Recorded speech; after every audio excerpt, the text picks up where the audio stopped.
This channel does not promote any violent, harmful, or illegal activities. All content provided by this channel is meant for an educational purpose only. ভারতের সবচেয়ে ধনী ব্যক্তির ছোট ছেলে তিনি, মুকেশ আম্বানির ছেলে অনন্ত আম্বানি। কিন্তু ধনী পিতার পুত্র হয়েও রাস্তায় বেলুন বিক্রি করতে গিয়েছিলেন তিনি। জানেন সেই কাহিনী? 6 বছর বয়স ছিল অনন্তের। এক প্যাকেট বেলুন কিনে জুহুর বিচে বিক্রি করতে গিয়েছিল ছেলেটা। এর নেপথ্যে ছিল তার ব্যবসায়িক বুদ্ধি, যা তাপড় তাপড় কোটিপতিদের হার মানিয়ে দিতে পারে। গুজরাটের জামনগরে একটি সাফারি তৈরি করেছেন মুকেশ আম্বানিরা।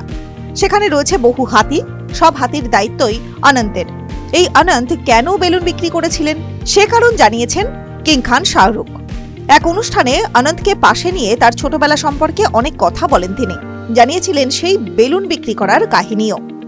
শাহরুখ বলেছিলেন, একবার জুহুর একজন বেলুনওয়ালার কাছে 15 টাকার একটি বেলুন কিনতে গিয়েছিল অনন্ত। তারপর বাড়ি ফিরে আসে দৌড়ে দৌড়ে। শাহরুখ জানিয়েছিলেন, সেদিন বাড়ি এসে অনন্ত ভাবতে থাকে এক প্যাকেট বেলুন তিনি বিক্রি করবেন জুহুতেই। হাওয়া বিনা পয়সায় পাওয়া যায়, বিনা পয়সায় পাওয়া হাওয়া সেই বেলুনে ভরে তিনি অর্ধেক দামে বিক্রি করবেন। এটাই ছিল অনন্তের পরিকল্পনা, জানান শাহরুখ। আসলে তিনি চেয়েছিলেন তার মাকে ভয় দেখাতে, মাকে আটকে রাখতে। কিন্তু শাহরুখ বাস্তব বুঝতে পারেন পরে, মৃত্যু আটকানো যায় না। তার মায়ের তখন যাওয়ারই ছিল।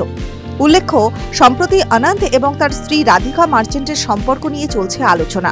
তবে ডুয়া লিপার কনসার্ট দেখতে হাতে হাত ধরে হাজির হয়েছিলেন তাঁরা। TV9 Bangla digital.